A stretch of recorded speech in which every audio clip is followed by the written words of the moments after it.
2024 27 जुलाई को मेरा ऐसा पोजीशन हो गया कि मैं चल नहीं पाता, अपने बेड से नीचे नहीं उतर सकता। अपने बच्चों से बोला भाई हमें हॉस्पिटल ले चलो। डॉक्टर ने देखा, कहा कि बहुत सीरियस है ये आपकी। ये परिवार, ये भाई प्रभुनाथ हमारे साथ हैं। प्रभुनाथ भाई को एक बीमारी थी, कोढ़ की, लेप्रेसी की इनको बीमारी हो गई थी, जिसको हैंसेंस बोला जाता है। इनके हाथों में जो इनका मांस था वो फूल जाता था, पूरे गट्ठे नसों के बन जाते थे और उसकी वजह से पूरे शरीर में इनके स्वेलिंग होती थी, चल नहीं पाते थे। और किस तरह का से अलौकिक रूप से प्रभु ने इनको चंगा किया, ये महान गवाही चलिए हम सुनते हैं।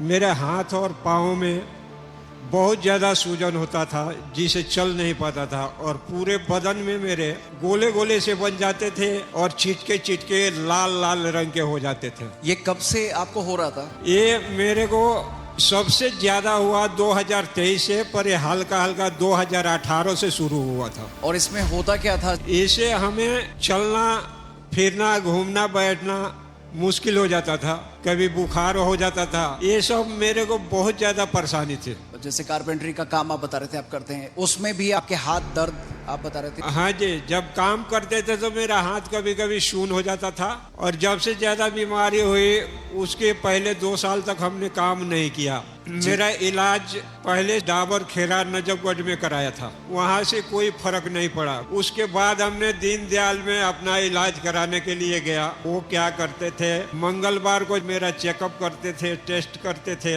और 1 सप्ताह की दवाई लिख देते थे। कितनी दवाइयाँ आप खाते थे एक दिन में? एक दिन में कम से कम 17-18 टैबलेट खानी होती थी जी। और इसके बाद आप बता रहे थे कि बहुत ज्यादा आपकी कंडीशन सीरियस हो गई थी। 2024 27 जुलाई को मेरा ऐसा पोजीशन हो गया कि मैं चल नहीं पाता, अपने बेड से नीचे नहीं उतर सकता।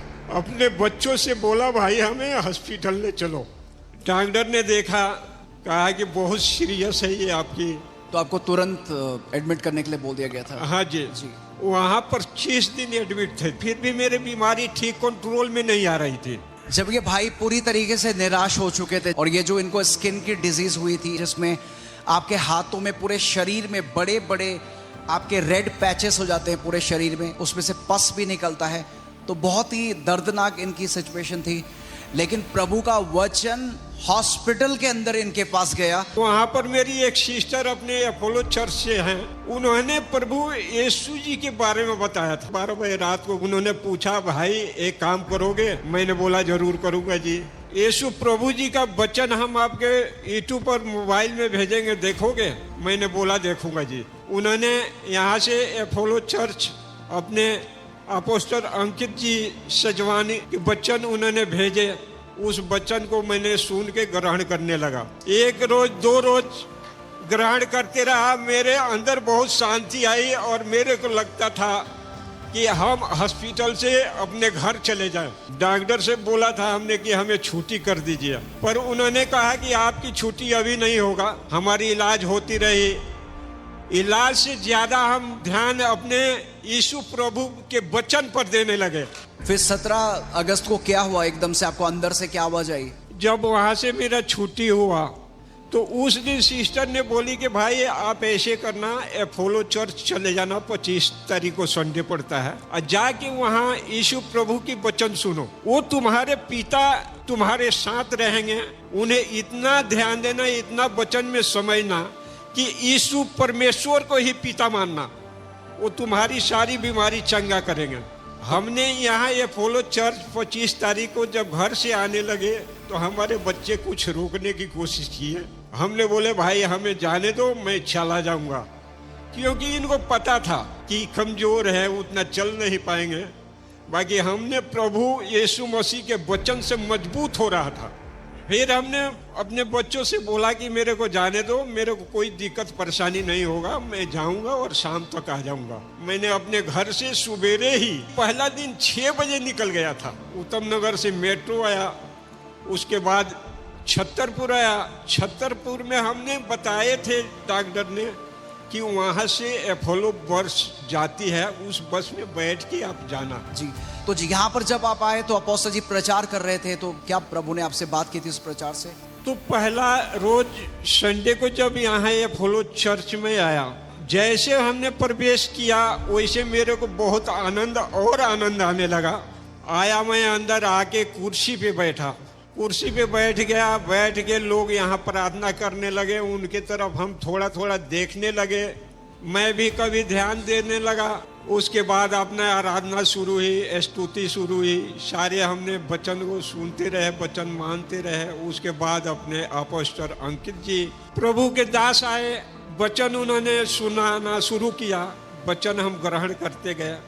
कुछ देर के बाद में प्रभु के दास ने वचन फरमाए कि प्रभु के घर में चाहे कितनो ही बीमारी हो, कोई सा बीमारी हो, और प्रभु यीशु प्रभु पर विश्वास करे तो उसको जिंदगी में दवाई खाने की जरूरत नहीं पड़ेगी। हालेलुया।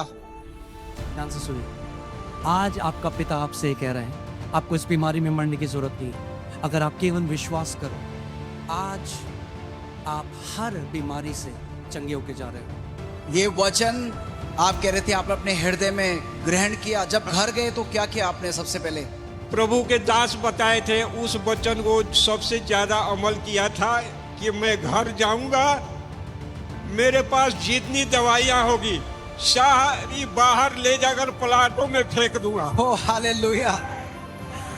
भाई बता रहे हैं कि अपने घर गए, सबसे पहला काम किया, सारी दवाइयों की पोटली बनाई और उठा के घर से बाहर फेंक दी। वो दिन है, आज का दिन है, एक भी मेडिसिन नहीं ली है। इनकी रिपोर्ट है, डॉक्टर्स यहाँ पे कह रहे हैं कि पूरी तरीके से फिट हैं वो। अभी आप अपना हाथ दिखाएंगे, अभी इनके हाथों में ये नसों के गड्ढे हो जाते थे, पूरी नसें हाथों में। आप देख रहे हैं पूरा हाथ इनका प्लेन हो चुका है। हर एक निशान, जो कोड़ का निशान था, सारा कोड़ इनका पूरी तरीके से जा चुका है। स्वेलिंग नहीं है, पूरी तरीके से चंगे हैं। और सबसे बड़ी बात, इन्होंने, इनके परिवार ने प्रभु को अपना जीवन दे दिया है।